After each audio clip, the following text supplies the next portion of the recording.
কিছু মানুষ এফোর্টলেসলি সবার পছন্দের পাত্র হয়ে যায়, কিন্তু এত চেষ্টা আর ইচ্ছা থাকার পরেও আপনি কেন এখনো কারো তেমন পছন্দের কেউ না।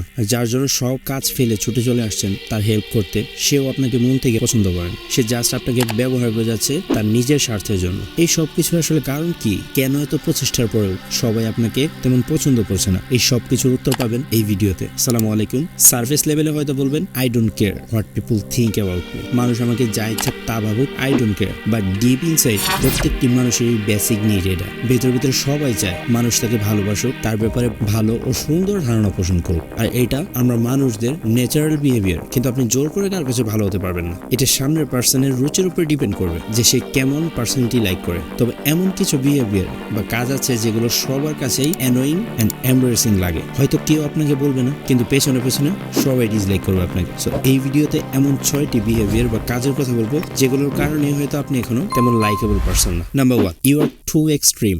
সবার সাথে কথা বলার সময় হয়তো সব থেকে বেশি কথা আপনিই বলছেন, আর নয়তো একদম কম কথা বলছেন। সারাক্ষণ হয়তো শুধু নিজের কথাই বলে যাচ্ছেন, আর না হয় শুধু অন্যদের নিয়ে কথা বলছেন, নিজের ব্যাপারে কাউকে কিচ্ছু জানতে দিচ্ছেন না। কেউ ডাকলে নিজের সমস্ত ইম্পর্টেন্ট কাজ ফেলে ছুটে চলে আসছেন, আর না হয় একদম ফ্রি থাকা সত্ত্বেও বিভিন্ন বাহানা বানিয়ে এড়িয়ে যাচ্ছেন। লাইফ, রিলেশনশিপ সবকিছুই ব্যালেন্সের উপর চলে, তাই সবার সাথেও ব্যালেন্স মেনটেন করে চলতে হবে। সারাক্ষণ বাচালের মতো বেশি কথা বলে নিজের ওয়েট কমাবেন না, আবার একদম কম কথা বলে নিজেকে অ্যারোগ্যান্টও বানাবেন না সকলের সামনে। বলার আগেই দৌড়ে হাজির হয়ে খুব বেশি অ্যাভেলেবেল হয়ে যাবেন না, আবার একদম আকাশের চাঁদের মতো ধরাছোঁয়ার বাইরেও চলে যাবেন না। ব্যালেন্স মেনটেন করুন যেন সবাই ভাবে আপনি এত সস্তা না, আবার আপনি অহংকারীও না। এমন পার্সোনালিটিকে সবাই লাইক করবে। Number 2, your negativity. মনে করুন আপনার জব চলে গেছে, আপনি ভাবছেন হাইরে এত কষ্ট করে একটা জব ম্যানেজ করলাম, জবটা চলে গেল, এখন কিভাবে জব ম্যানেজ করবো? আমি সত্যি একটা লুজার, আমার দ্বারা কিচ্ছু সম্ভব না। আমি এখন আমার ফ্যামিলি কিভাবে চালাবো? আমি বরবাদ হয়ে গেছি। আমার সাথেই কেন বারবার এমন হয়? আপনি যখন এমন কিছু ভাবছেন তখনই আপনার একটা ফ্রেন্ডের সাথে দেখা হয়ে যায়। সে সব শুনে আপনাকে বলল, হ্যাঁ জব হারানো সত্যি একটা কষ্টকর জিনিস, কিন্তু একটা জব চলে যাওয়া মানে জীবনের দ্য এন্ড নয়। তোমার এক্সপিরিয়েন্স আছে, স্কিল আছে, যা তোমায় আবার নতুন চাকরি দিতে হেল্প করবে। তুমি এটাকে একটা অপরচুনিটি হিসেবে দেখো, নতুন কেরিয়ার বিল্ড করার, নতুন কিছু শেখার। এটা একটা টেম্পোরারি ফ্রেজ যা এক সময় চলে গিয়ে সব ঠিক হয়ে যাবে। এমন মাইন্ডসেট ওয়ালা পার্সনকে আপনি কি পছন্দ না করে থাকতে পারবেন? কারণ প্রত্যেকটি মানুষ চায় তার সবসময় সুখে থাকুক, পজিটিভ ওয়েতে লাইফ এনজয় করুক। কিন্তু আপনি যদি এমন কেউ হয়ে থাকেন যে কিনা প্রত্যেকটি বিষয়ে শুধু নেগেটিভ সাইডগুলোকেই খুঁজে বের করতে ভালোবাসেন, সরি ব্রো, আপনি নিজের আর নিজের চারপাশের সকলের জন্য টক্সিক। আর এবং টক্সিক নেগেটিভ পার্সনকে সবাই এড়িয়ে চলবে। Number 3, you are nothing.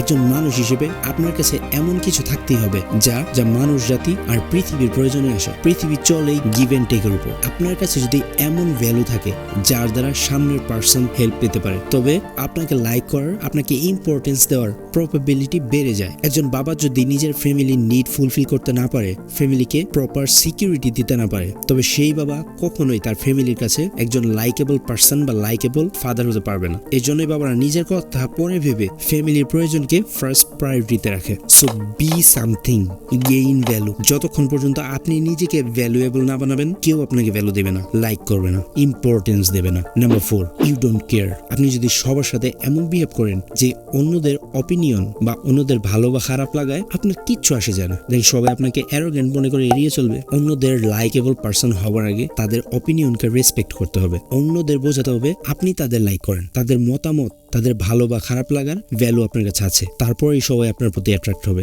কারণ আমরা তাকেই লাইক করি যে আমাদের লাইক করে, আমরা তাকেই পছন্দ করি যে আমাদের পছন্দ করে, আমাদের কথার ভ্যালু দেয়, আমাদের রেসপেক্ট করে। Number 5, bad social manner. এই সোশ্যাল মিডিয়ার যুগে ব্যাড সোশ্যাল ম্যানার খুব বেশি অ্যাভেলেবেল। আর হবেই না কেন? সবাই তো ফেসবুক আর ইনস্টাগ্রাম নিয়ে ব্যস্ত। ঘর থেকে বের হয়ে রিয়েল লাইফে কারোর সাথে কথা বলা বা অ্যাপ্রোচ করার চাইতে মেসেঞ্জারে নক করা বেশি easy and safe. But as a social being আপনাকে সমাজের মানুষের সাথে মিশতেই হবে, ইন পার্সন তাদের সম্মান করতে হবে। আর social manner like please, thank you এর মতো ওয়ার্ডগুলো ইউজ করা। প্রথম দেখাতে হাই, হ্যালো বা সালাম দেওয়া। পাবলিক প্লেসে খুব লাউডলি, খুব জোরে কথা না বলা। অন্যদের কথা শেষ হবার আগেই তাদের কথায় ইন্টারাপ্ট না করা। কথা বলার সময় ফোন ইউজ না করা। আর পোলাইটলি কথা বলা। সবাইকে রেসপেক্ট করার মতো ম্যানারগুলো জানতে হবে। এতে করে সমাজে আপনার একটি good and smart personality build হবে, যা obviously attractive and likeable. Number 6, your look matter. শুনতে খারাপ লাগলেও সত্যি আপনার লুক ম্যাটার করে। আর এটাও সত্যি আমরা কেউই অসুন্দর না, আল্লাহ আমাদের ইউনিক বানিয়েছে।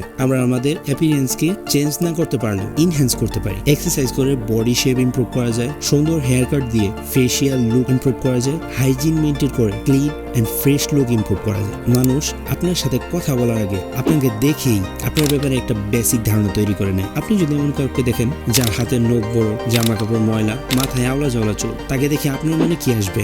আপনি কি ভাববেন তাকে দেখলে? So always well dressed, well groomed আর একটা নাইস স্মাইল ক্যারি করবেন। আপনার ফ্রেশ লুক আর সুন্দর স্মাইলের পজিটিভিটিতে সবাই অ্যাট্রাক্ট হবে and you will be a likable person. তবে শুনুন, যতক্ষণ আপনি নিজেকে পছন্দ না করবেন কেউ আপনাকে পছন্দ করবে না। সবার ভালো বা খারাপ লাগা আপনি কন্ট্রোল করতে পারবেন না, আপনি আপনার নিজের ভালো বা খারাপ লাগা কন্ট্রোল করতে পারবেন। সো সবাই লাইক করে কিনা সেটা পরে দেখে আগে এটা দেখুন আপনি নিজেকে লাইক করেন তো, আপনি নিজেকে ভালোবাসেন তো। কারণ দিন শেষে আপনাকে আপনার সাথে থাকতে হবে। তাই be your own loved one, like your own self.